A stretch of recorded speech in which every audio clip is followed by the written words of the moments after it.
దేవుని నామమునకు మహిమ కలుగునుగాక. యేసుక్రీస్తు ప్రభువారి పేరట మీకందరికీ ప్రత్యేకమైనటువంటి వందనాలు తెలియజేస్తూ ఉన్నాము. దేవుణ్ణి స్తుతించుదాం. హల్లెలూయా. దేవుని పరిశుద్ధ గ్రంథం నుండి ఒక వాక్య భాగాన్ని చదువుకుందాం. హెబ్రీలకు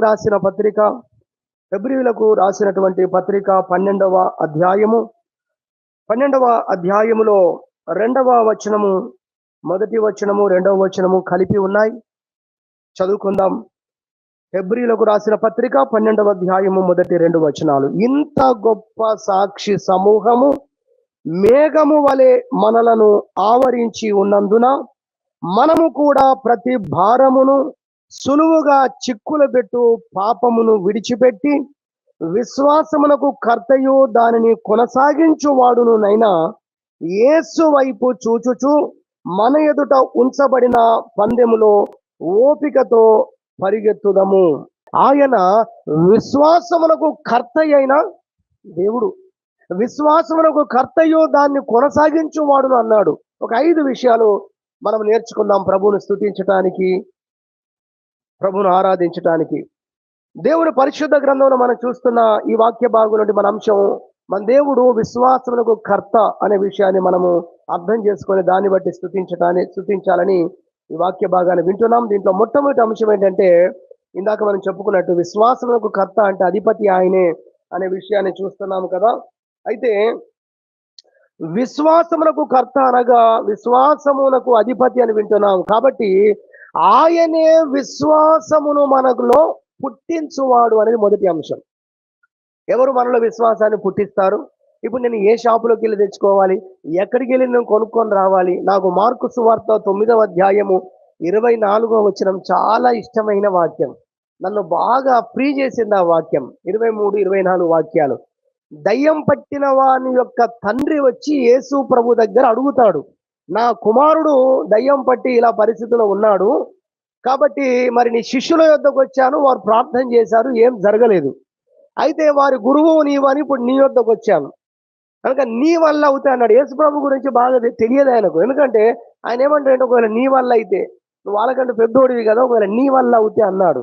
కాబట్టి ఈయన విశ్వాసం ఏ పాటు ఉందో మనం అర్థం చేసుకోవచ్చు. కొంతవరకే ఉందని తెలుస్తుంది.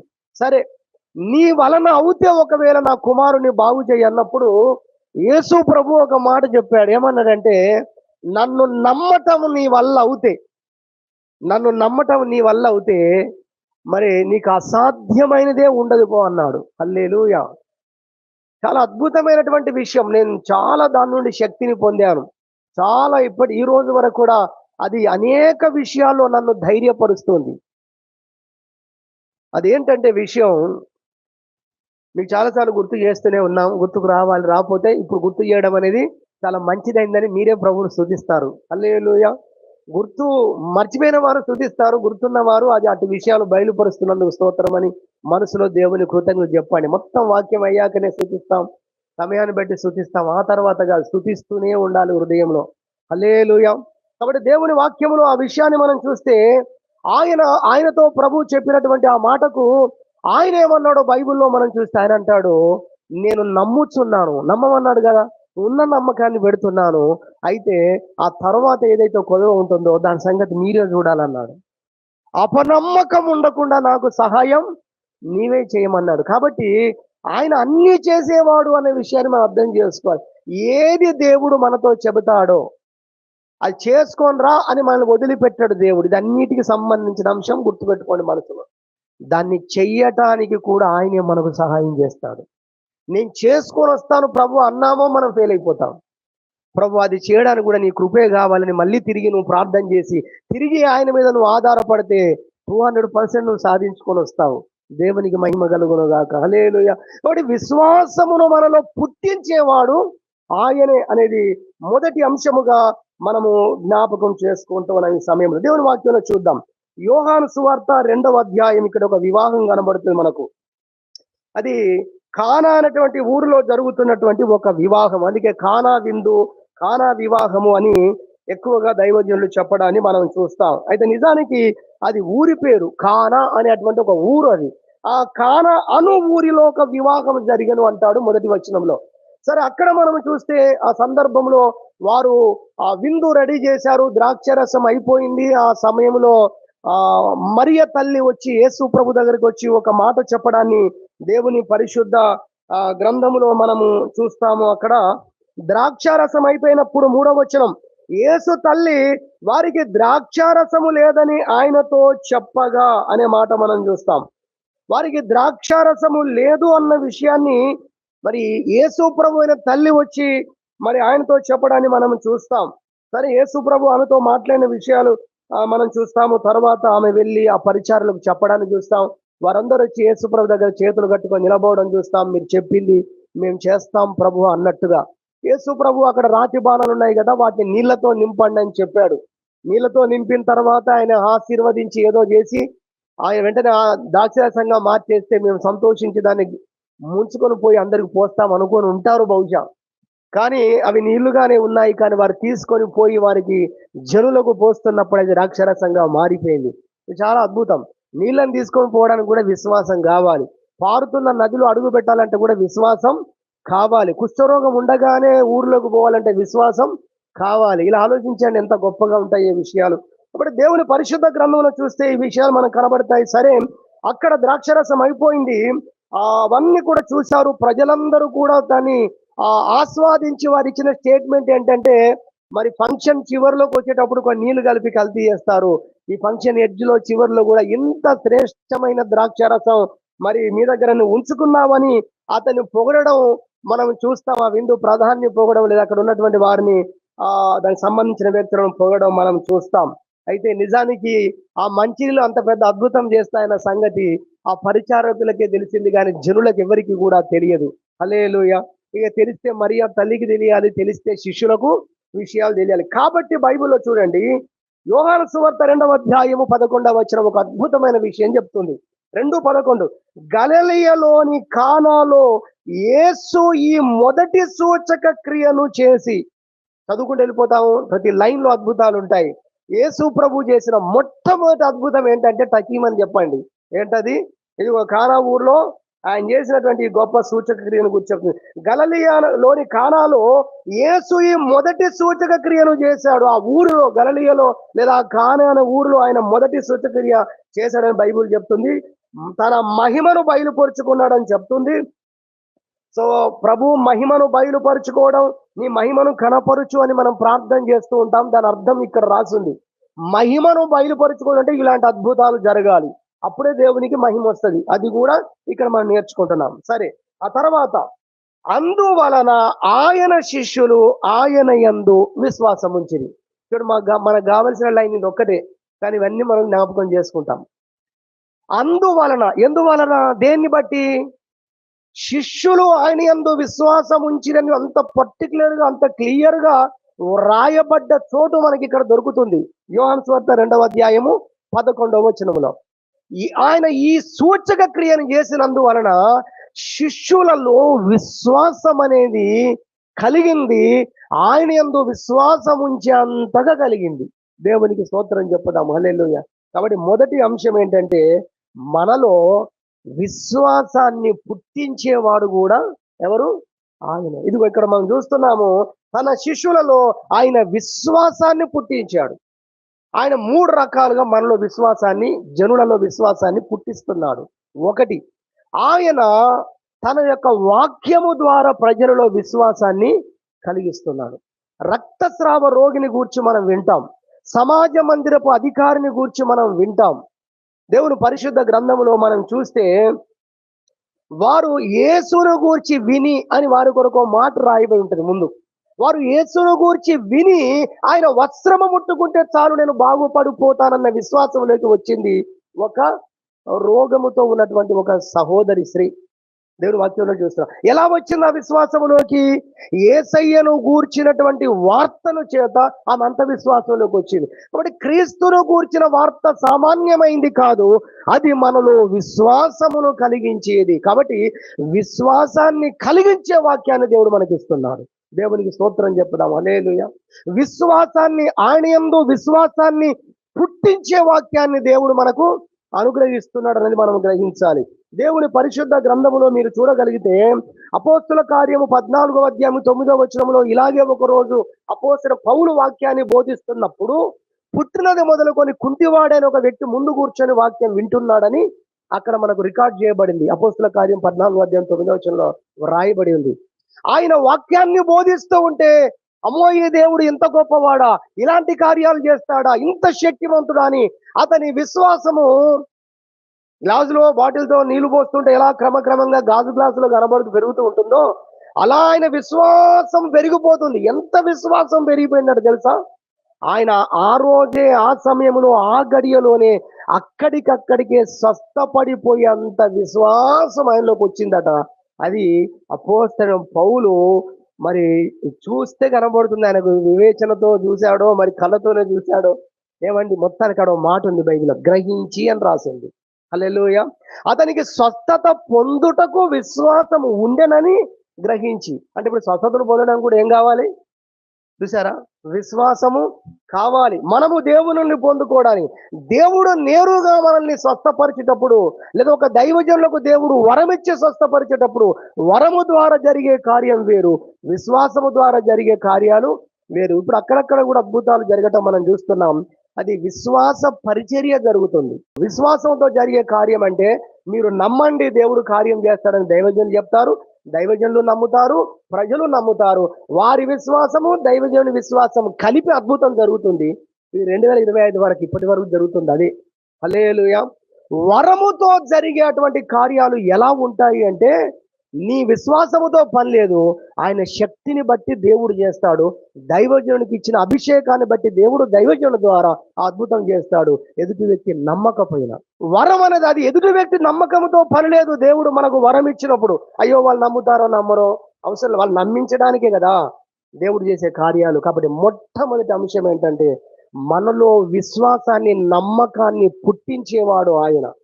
ఆ పౌలు గారు వాక్యాన్ని బోధిస్తున్నప్పుడు అతనిలో విశ్వాసం అంతగా కలిగిందని బైబిల్ చెప్తుంది. రోమపత్రిక 10వ అధ్యాయం 12వ వచనంలో అక్కడ నుంచి మన కిందికి చదివితే మరి క్రీస్తును గూర్చినటువంటి వార్త వినుట వలన విశ్వాసము కలుగును. ఆ వినుట అనేది క్రీస్తును గూర్చిన వార్త విషయము అంటాడు. వినుట ద్వారా ఆయనను గూర్చిన వార్త వినిపించుట ద్వారా ప్రజల్లో దేవుడు విశ్వాసాన్ని కలగజేస్తున్నాడు. ఈరోజు యూట్యూబ్ లో ఒక సిస్టర్ చాలా వాడబడుతుంది, గవర్నమెంట్ లో జాబ్ చేస్తుంది. ఆమె కుటుంబ ప్రార్థన జరుగుతుంటే వాళ్ళ ఇంటికి పాట వినబడుతుంది. కుటుంబ ప్రార్థన వేరే వాళ్ళ ఇంట్లో జరుగుతుంటే ఈమె బయట కూర్చుంది కష్టాల్లో బాధలో ఉండి, ఈమె ఏడ్చుకుంటూ కూర్చుంటే ఆమెకు పాట వినబడుతుంది. అంతకుముందు శుక్రవారం చెప్పినట్టు నాకు గుర్తు, అందరిలోనూ ఉన్నావు అన్నీ నీవై ఉన్నావు, విశ్వాసముతో ప్రభు అంటే ఎదురుగా వచ్చి నిలబడతావు. ఈ ఒక్క లైన్ ఆమె జీవితాన్ని మార్చేసింది వినుట ద్వారా. ఆమె విన్నది ఒక విషయాన్ని, ఏమని, అందరిలో ఉన్నావు అన్నీ నీవై ఉన్నావు, విశ్వాసముతో గనక ప్రభు అంటే ఎదురుగానే వచ్చి నిలబడతావు అని వాళ్ళు ఆరాధిస్తుంటే ఆ లైన్ ఈమె చెవిలో పడింది. అటువంటి దేవుడా అని ఆయన నమ్ముకుంది. ఈరోజు సేవ చేస్తుంది, ఆమె గవర్నమెంట్ జాబ్ చేస్తూ. దేవునికి మహిమ కలుగును గాక. హల్లెలూయా. 3 రకాలుగా మనలో దేవుడు విశ్వాసాన్ని కలిగిస్తున్నాడు. 1 ఆయన గురించిన వాక్యము ద్వారా, 2 ఆయన చేసే కార్యాల ద్వారా. హల్లెలూయా. ఇది ఒక కానా బిందులో జరిగింది. అదే ఆయన చేసిన కార్యాన్ని బట్టి ఆయన శిష్యుల్లో విశ్వాసం పుట్టింది. ఆయన శిష్యులు అప్పటిదాకా విశ్వాసం ఎంత ఉంచారో మనకు తెలియదు, కానీ వాక్యం ఇప్పుడు ఒక మంచి స్టేట్మెంట్ ఇస్తుంది. ఆ రోజు నుండి వారు ఆయన శిష్యులు కూడా విశ్వాసం ఉంచారు. ఆయన శిష్యులు ఆయన యందు విశ్వాసం ఉంచారు. మరి ఎందుకు రికార్డ్ చేయబడింది, ఎందుకు రాయబడ్డది అలా పర్టికులర్ గా అంటే అంతకుముందు విషయం వేరు, ఇప్పుడు ఆ కార్యాన్ని బట్టి వారు విశ్వసించగలిగారని బైబిల్ చెప్తుంది. కాబట్టి ఈ వాక్యము ద్వారా, 2 తను చేసే కార్యాల ద్వారా అనగా తన శక్తి కార్యాల ద్వారా, 3 ఆయన మనెడల చూపిస్తున్న ప్రేమను బట్టి మనలో విశ్వాసం కలిగింది. హల్లెలూయా. ఈ ప్రపంచంలో ఆయనను బట్టి, ఆయన ప్రేమను బట్టి ఏది ఉన్నా ఏది లేకపోయినా, భయాలలో కలవరాల్లో అన్ని పరిస్థితులలో ఆయన ఇంతవరకు మనతో నడిచిన విషయం, మన నడిపించిన విధానము, ఇది వరకు ఆయన చేసిన కార్యాలు, వీటన్నిటిని మనం జ్ఞాపకం చేసుకున్నప్పుడు నా దేవుడు ఎంతైనా మంచివాడు. ఆయన కాగా ప్రపంచంలో ఇంకా మంచి ఎక్కడ దొరుకుతుంది, మంచివాడు ఎక్కడ దొరుకుతాడు, నమ్మదగిన వారు ఎక్కడున్నారు? ప్రపంచం అంతా మనం సెర్చ్ చేసినా ఆయన లాంటి నమ్మకస్తుడు, ఆయనంత మంచివాడు, మంచి దేవుడు ఇంకెక్కడ లేడు. కాబట్టి మనం కంపల్సరీగా ఆయన నమ్మాల్సిందే. హల్లెలూయా. కాబట్టి అంతగా మన జీవితంలో ఆయన తను తాను కనపరుచుకున్నాడు. కాబట్టి ఆయనను గూర్చి విన్నప్పుడు, ఆయన ప్రేమను గూర్చి విన్నప్పుడు, ఆయన మంచితనాన్ని గూర్చి విన్నప్పుడు ఎవరైనా విశ్వాసంలోకి రావాల్సిందే. ఆయన మీద విశ్వాసం ఉంచాల్సిందే. ఆయన ప్రేమను బట్టి ప్రజలు ఆయన విశ్వాసాన్ని కలుగజేస్తున్నాడు అన్న విషయాన్ని మూడవదిగా దేవుని వాక్యం ద్వారా జ్ఞాపకం చేస్తున్నాము. చాలా నాకు ఇష్టమైన వాక్యం దైవజనులు నతానియేల్ రెడ్డి గారు ఒకరోజు ఈ వాక్యాన్ని చెబుతున్నప్పుడు నా మనసులో పడిన వాక్యం ఇది. మొదటి యోహాను పత్రిక 4వ అధ్యాయము 16వ వచనం, 4:16. మన ఎడల దేవునికి ఉన్న ప్రేమను మనము ఎరిగిన వారమై దాన్ని నమ్ముకొని ఉన్నాము అంటాడండి. ఎంత అద్భుతం! మన ఎడల దేవునికి ఉన్న ప్రేమ, ఇదే ఒక మెసేజ్, ఒక మెసేజ్ టైటిల్ ఇదే.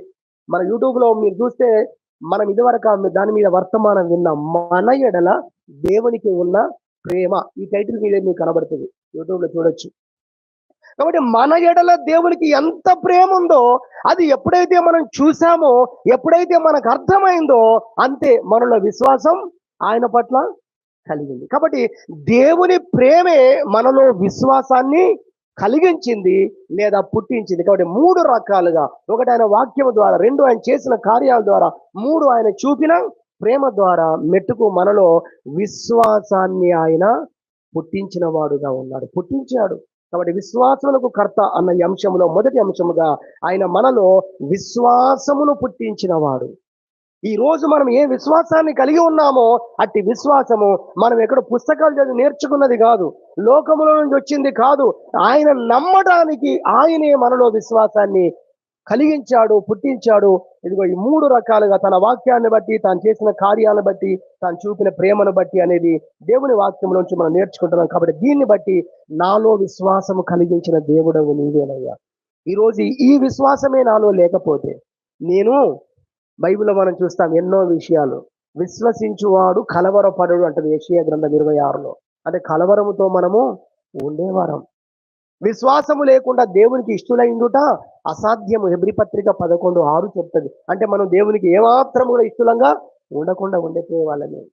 విశ్వాసము ద్వారా నోవాహు దేవుని మాటకు విధేయత చూపాడు. అంటే ఇప్పుడు విశ్వాసం లేకపోతే మనము ఎంతో కొంత దేవునికి విధేయత చూపుతున్నామంటే ఆ విశ్వాసాన్ని బట్టి, అదే మనలో దేవుడు పుట్టించకపోతే ఈరోజు దేవునికి మన విధేయత చూపేవారము కాదు, మన పరిస్థితుల్లో మనం ధైర్యంగా ఉండేవారము కాదు అన్న విషయాన్ని గమనించాలి. కాబట్టి మనలో విశ్వాసాన్ని దేవుడు పుట్టించిన విధానాన్ని బట్టి, కలిగించిన విధానాన్ని బట్టి ప్రభువును స్తుతించాలనేది మొదటి అంశంగా నేర్చుకుంటున్నాం. రెండవదిగా మనం చూసినట్టయితే మనలో ఆయన కలిగించిన, పుట్టించిన విశ్వాసాన్ని, అట్టి విశ్వాసమును ఆయన అభివృద్ధి పరిచినటువంటి వాడు. అంతే, మనలో ప్రారంభించి వదిలిపెట్టలేదు ఆయన. దాన్ని ఏం చేశాడు ఆయన? దాన్ని అభివృద్ధి పరుచుకుంటూ వచ్చాడు. అనగా విశ్వాసములో మనల్ని ఎదిగించుకుంటూ వస్తున్నవాడు ఆయనే. అందును బట్టి స్తుతించాలి దేవుణ్ణి మనం. ఒకప్పుడు దేవుడు కొన్ని విషయాలు చెప్తే నమ్మే కెపాసిటీ మనకు లేదు, కానీ ఇప్పుడు చూస్తే కొంచెం నమ్మగలుగుతున్నాం. హల్లెలూయా. కొన్ని విషయాలు ఆ రోజు నమ్మలేదు. నా జీవితంలో వెనుకకు చూస్తే కూడా చాలా నవ్వు వస్తుంది. అరే, నేను దేవుని ఎందుకు నమ్మలేకపోయాను అప్పుడు, ఆ రోజు ఆ విషయాలు ఎందుకు కలవరపడ్డాను అప్పుడు, అసలు ఎందుకు నాకంతా ఆత్మ పరిజ్ఞానం లేదు, ఆత్మీయ జ్ఞానం లేదు, నేను నేర్చుకోలేదప్పుడు. దేవుడు నేర్పిస్తూ వచ్చాడు కనుక ఇప్పుడు కొన్ని విషయాలు నమ్మటానికి మనకు శక్తి కలిగింది. కాబట్టి విశ్వాసములో ఆయన మనల్ని వృద్ధిపరుచుకుంటూ వచ్చిన దేవుడు అన్న విషయాన్ని మనం గమనించాలి. ప్రభువు చెబుతున్న విషయాలు చూస్తుంటే చాలా గొప్ప గొప్ప విషయాలు ప్రభువు చెబుతున్నాడు. శిష్యుల విశ్వాసమేమో చాలా తక్కువగా ఉంది. వారికి అర్థమైంది, ప్రభువా నువ్వు మాట్లాడే మాటలు చాలా పెద్దగా ఉన్నాయి, ప్రభువా మా పరిస్థితి చాలా చిన్నగా ఉంది, అయితే ఇప్పుడు పని చేయాలి. ఏం చేయాలి తెలుసా? కొంచెం మా విశ్వాసాన్ని కొంచెం డెవలప్ చేయి ప్రభు అని అడిగారండి శిష్యులు. మనం అడగాలి. ప్రార్థన అంశం ఇది. శిష్యులు ప్రార్థన చేశారు. ఏమని ప్రార్థన చేశారు? లూకా సువార్త 17వ అధ్యాయం 5వ వచనంలో మా విశ్వాసమును వృద్ధి పొందించుము అని యేసుప్రభుని అడిగారట వాళ్ళు. శిష్యులు చూశారు ఎంత శ్రేష్టమైన ప్రార్థన చేశారు వాళ్ళు. మా విశ్వాసమును వృద్ధి పొందించమని ప్రార్థన చేశారు వాళ్ళు. ప్రభు వారి విశ్వాసము వృద్ధి చెందుట కొరకు వారి జీవితాల్లో అనేక విషయాలు బోధించడం ప్రారంభించాడు, అనేక విషయాలు వారికి చూపించడం ప్రారంభించాడు, అనేకమైన తన ప్రేమను వారికి కనపరచడం ప్రారంభించాడు. 3 విషయాలు అన్నాం కదా ప్రభు చేసే ఆ కార్యాలని. ఆ ప్రకారంగా అప్పటి నుండి ప్రభు వారికి అనేకంగా చూపాడు. అడిగిన సమయంలో కూడా ప్రభు వారికి ఒక మాట చెప్పాడు. మీరు ఒక చెట్టును చూసి వేళ్లతో సహా పెకిలింపబడి, మనకు కొండ గురించి బాగా తెలుసు, చెట్టు గురించి చాలా తక్కువ తెలుసు. ఏ దైవజనుడైనా ఆల్మోస్ట్ ఎక్కువ శాతం, అందరూ కాదు, ఎక్కువ శాతం అందరూ కొండ గురించే చెప్తారు. కానీ కంబలి చెట్టును గురించి ప్రభువు చెప్పాడు. ఆ సందర్భము మీరు చూస్తే లూకాసు వార్త 17వ అధ్యాయం 5వ వచనం చూస్తే కంబలి చెట్టు గురించి చెప్తాడు. ఆ చెట్టును గురించి అంటాడు, వేళ్లతో సహా పెకిలించబడి ఎక్కడ నాటబడాలని బైబిల్ రాస్తుందో తెలుసు ఎవరికైనా? గుర్తుంటే చెప్పండి. ఆ అసలు ఈ చెట్లు ఎక్కడ నాటబడతాయి మామూలుగా? అది విచిత్రం అసలు. చెట్లు ఎక్కడ నాటుతారు? నాటబడతాయి అసలు భూమి మీద. కానీ నీళ్లలో నాటబడుమని చెబితే అసాధారణమైన విషయం జరుగుతుందని ప్రభువు చెప్పాడు. ఓ చెట్టుగా నిన్ను తీసుకుంటే నీవు నిలకడగా ఉండలేని పరిస్థితుల మధ్యలో కూడా దేవుడు నిన్ను నిలబెట్టుటకు ఆయన సమర్థుడు. దేవునికి మహిమ కలుగునుగా. ఈ విషయాలు చెప్పాడు అక్కడ ఆ రోజు వారి ప్రశ్న అడిగినప్పుడు, ఈ ప్రార్థన చేసినప్పుడు, మాలో విశ్వాసమును వృద్ధిపరచండి అని అడిగినప్పుడు ప్రభు వారికి నేర్పినటువంటి పాఠాన్ని గూర్చి మనం ఇక్కడ దేవుని వాక్యములో నుండి దాన్ని మనము జ్ఞాపకం చేసుకుంటాం. వారి విశ్వాసమును ఆయన ఎదిగించాడు. వారి విశ్వాసము మరింత పరిపక్వత చెందే విధంగా వారికి అనేక సంగతులు ప్రభు బోధించాడు, అనేక కార్యాలు చూపించాడు, తన ప్రేమను కూడా కనపరిచాడు అనే విషయాన్ని బైబిల్ అంతా చదివితే ఆ విషయాలు మనం అర్థం చేసుకోగలం. గమనించండి, ఇప్పుడు గొల్యాతు సందర్భాన్ని తీసుకుంటే మీకు చాలాసార్లు నేను ఎక్కువగా మేము చెప్తూ ఉంటాం ఆ సందర్భాన్ని. గొల్యాతు సందర్భం చూసుకుంటే దావీదు ఒక్కసారిగా గొల్యాతు మీదికి వెళ్ళడానికి ధైర్యం రాలేదు, చేయలేదు. అది మనం గ్రహించాలి. ఇంత ఒక చిన్న బాలుడు అసాధారణమైన సమస్యను, గొల్యాతు అనే ఒక సమస్యను ఎదుర్కోవడానికి ఎక్కడిది అసలు ఇంత ధైర్యం, ఎక్కడిది ఇంత రోషం లేదా విశ్వాసం అనేది మనం చూస్తే, మనము దావీదు యొక్క డైరీ వెనుకకు తీయాలి. మనం తీస్తే కనబడితే ఆయనే చెప్పాడు.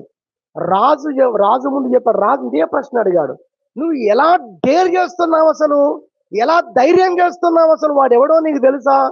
అసలు ఆయన గురించి వివరించకుండానే మనం చూస్తే అర్థమవుతుందండి. ఇక అవన్నీ కాదు, అసలు ఆ గొల్యాతు ఆకారం చూస్తే చాలు పారిపోవాలి. అసలు వాడు బాల్యం నుండి యుద్ధాభ్యాసం చేసిండు, ఇవన్నీ విషయాలు ఉన్నాయి.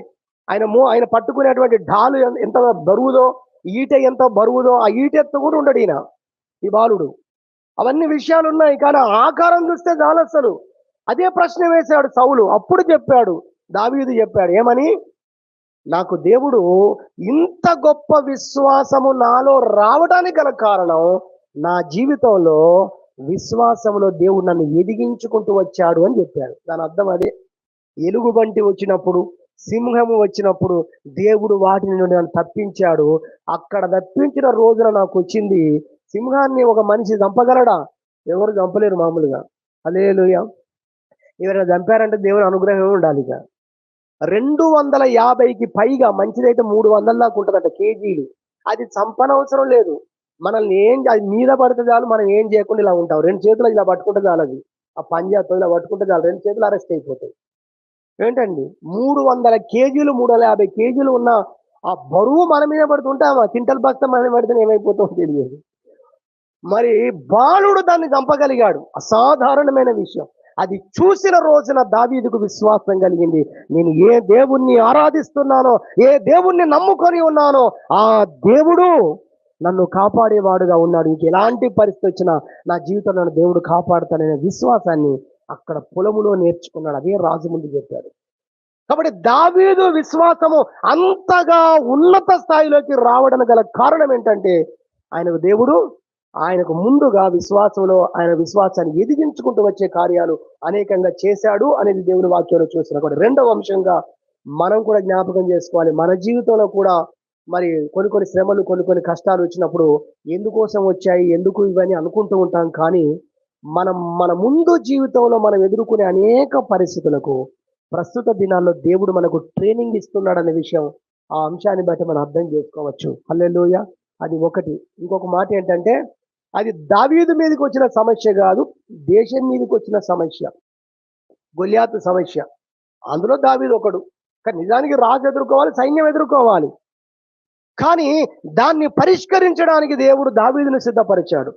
దీనిలో నుండి కూడా ఒక పాఠం ఏంటంటే, కొన్నిసార్లు మన జీవితంలో వచ్చే కష్టాలు మన పాపాన్ని బట్టి కాదు, సైతాన్ని బట్టి కాదు, మనం తెలివి తక్కువ పని చేసినట్టు కూడా కాదు. కొన్ని సమస్యలు, కొన్ని కష్టాలు, ఒక యాంగిల్, అది ఒక అంశం ఏంటంటే, ఇలాంటి కష్టాలు ఇతరులకు వచ్చినప్పుడు వారిని మనము ఆదరించడానికి, వారికి మనం ధైర్యం చెప్పడానికి, నేను కూడా అలాంటి పరిస్థితుల మధ్యలోంచి వచ్చానని నువ్వు సాక్ష్యం ఇచ్చి క్రీస్తునందు వారిని బలపరచడానికి కూడా కొన్ని నువ్వు ఎదుర్కోవలసి వస్తుంది. హల్లెలూయా. ప్రపంచం మీదకి వచ్చిన లేదా ఆ ఇజ్రాయేల్ మీదకి వచ్చిన ఆ కష్టాలను ఎదుర్కోవడానికి దావీదు వ్యక్తిగత జీవితంలో వచ్చిన ఓ కష్టము ఆ రోజు సహాయపడింది సాక్ష్యం ఇవ్వడానికి, ప్రభువును మహిమపరచడానికి. అందుకు కూడా మన జీవితంలో వస్తుంది. ఏది ఏమైనా అలాంటి పరిస్థితులు మన జీవితంలో అనుమతించి ఆయన విశ్వాసములో మనల్ని అభివృద్ధి పరుస్తున్నది రెండవ విషయంగా మనం నేర్చుకుంటున్నాం. మూడవదిగా మనం చూసినట్లయితే మన విశ్వాసములో ఉన్నటువంటి మనల్ని ఆయన ఎదిగించుకుంటూ వచ్చేటప్పుడు విశ్వాసాన్ని పుట్టించాడు, విశ్వాసములో మనల్ని అభివృద్ధి పరుచుకుంటూ వస్తున్నాడు. అప్పుడు అలాంటి సమయంలో విశ్వాసం ఉంచడం, విశ్వాసం ఉంచకపోవడం, కొన్నిసార్లు విశ్వాసం ఉంచడం, కొన్నిసార్లు విశ్వాసం ఉంచలేని బలహీన పరిస్థితి, అంటే తొట్టుపాట్లు సంభవించడం మన జీవితంలో మనం చూస్తూనే చూసాం. మరి అలాంటి పరిస్థితుల్లో దేవుడు ఏం చేశాడు? మన జీవితాన్ని చూస్తే అర్థమవుతుంది, భక్తుల జీవితం చూస్తే అర్థమవుతుంది. ఏం చేశాడంటే మన అప్పుడప్పుడు ఎందుకు విశ్వాసం ఉంచుతున్నాం, అప్పుడప్పుడు ఎందుకు విశ్వాసం ఉంచలేకపోతున్నాం అంటే అందులో ఏదో లోపాలు ఉన్నాయి.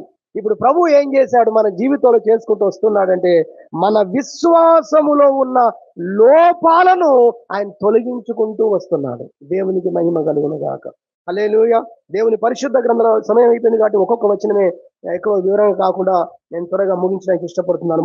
మొదటి తెస్సలోనిక పత్రిక 3వ అధ్యాయము 9వ వచనం మనం చూసినట్లయితే 9-10 కలిసి ఉన్నాయి.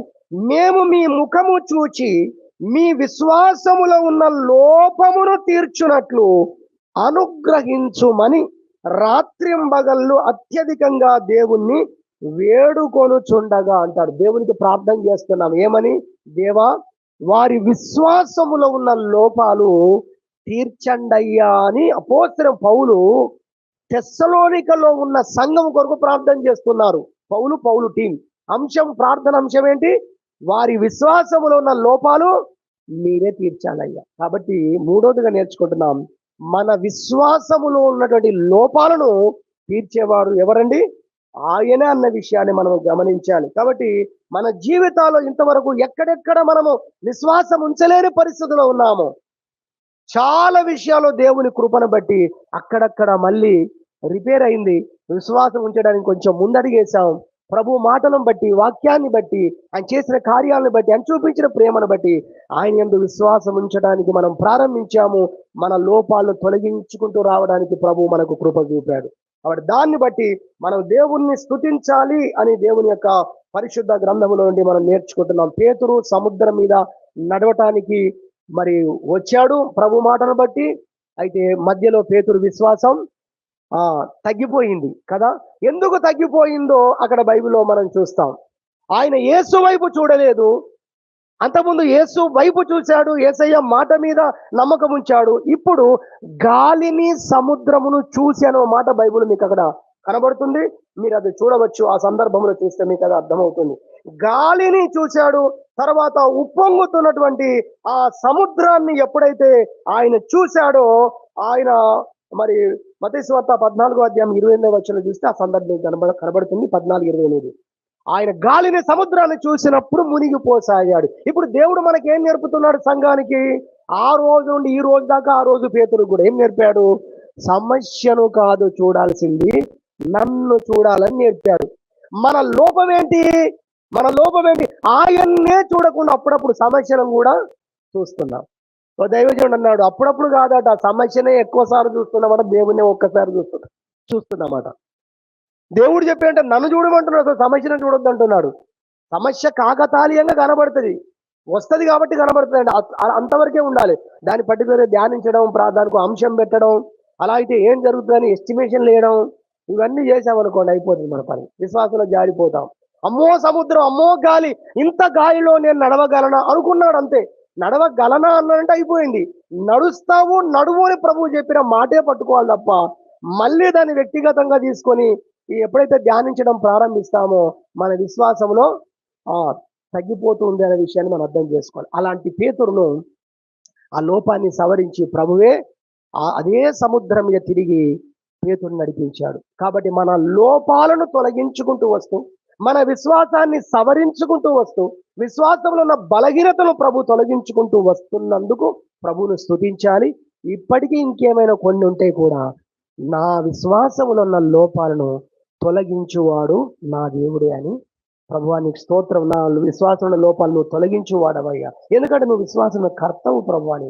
దేవుణ్ణి మనం స్తుతించాలి.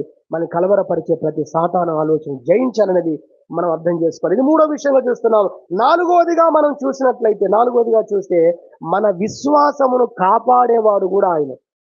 విశ్వాసం చూడండి, ఎంత సంపాదించినప్పుడు కూడా ఇప్పుడు మన అందరి ఆలోచన ఏంటి? అది కాపాడబడాలి. చూడండి, మనం విశ్వాసాన్ని సంపాదించుకున్నాం, విశ్వాసాన్ని మనలో పుట్టించాడు, విశ్వాసంలో కొనసాగిస్తున్నాడు, విశ్వాసం లోపాలు కూడా తీసేసి శ్రేష్టమైన మేలిమి విశ్వాసము ఉంచేటట్టుగా మనం నడిపిస్తున్నాడు. ఈ విశ్వాసం కాపాడబడాలి కూడా. దేవునికి మహిమ గలును గాక. హల్లెలూయా. రెండు విషయాలు ఉన్నాయి, మనం కాపాడుకునేది ఉంది, దేవుడు కూడా కాపాడేది ఉంది. హల్లెలూయా. ఎలా చెప్పగలరు? అపోస్తలుడైన పౌలు చెప్పాడు 2వ తిమోతి పత్రికలో 4వ అధ్యాయంలో మనం చూస్తాం, మంచి పోరాటము పోరాడి తిని ఏంటండి విశ్వాసమును కాపాడుకుంటున్నాడా, కాపాడావో ప్రభు అన్నాడు.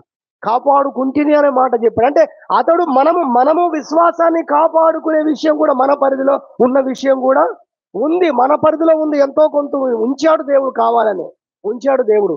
అయితే మనం జ్ఞాపకం చేసుకోవాలి, దాన్ని బట్టే మనం కాపాడబడము. దేవుడు మన విశ్వాసాన్ని కాపాడుతాడు. ఆయన కాపాడేది ఉంది, మనని మనం కూడా కాపాడుకునేది ఉంది అని మనం తెలుసుకోవాలి. మనము దుష్టునికి లోబడి ముందుకు వెళ్ళిపోయామనుకోండి, సమస్యలు వస్తాయి. కానీ మనం ఉన్న పరిస్థితుల్లో మనము దేవుడు నిలబడమన్న చోట మనం నిలబడ్డాము. సమస్యలు వచ్చాయి, కష్టాలు వచ్చాయి, శోధనలు వచ్చాయి, ఉప్పెన మన మీదకి వచ్చింది, అయినా దేవుడు నిన్ను కాపాడుతాడు. దేవునికి మహిమ కలుగునుగా. హల్లెలూయా. కీర్తన 31వ కీర్తన 23వ వచనం చూస్తే, ఆయన విశ్వాసులను కాపాడువాడు అని రాస్తుంది బైబిల్లో. అక్కడ తిమోతిలో అది చూసాం, ఇక్కడ ఇది కూడా చూడండి, ఆయన విశ్వాసమును కాపాడువాడు. దీని కొరకు నిజంగా ఇదే గొప్ప వర్తమానం అండి. మన విశ్వాసమును ఆయన కాపాడువాడు.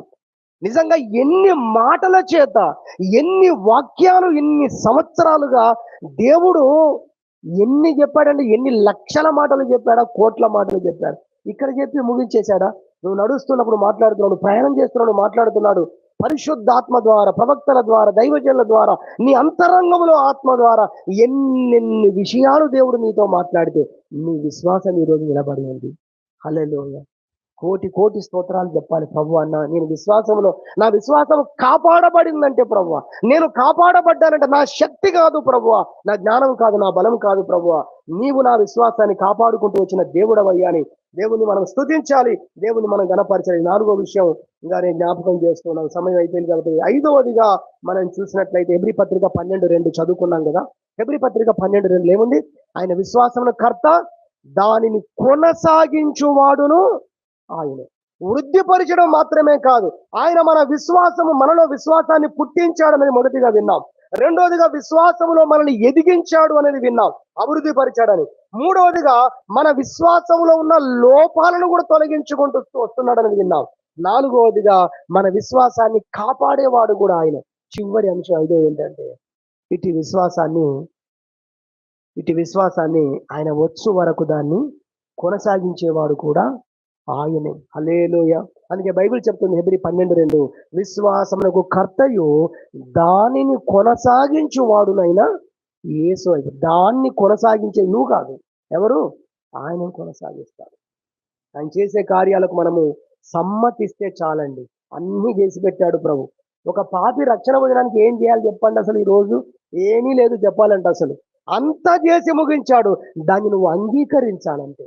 నిజమే నేను పాపిని, నిజమే నువ్వు రక్షకుడవు, అంగీకరించడం ఇంత సులువు. అసలు ఇంత సులువుగా, ఇంత అద్భుతమైన విధానంలో ప్రపంచానికి దేవుడు మార్గం తెలిసి ఉంచాడు.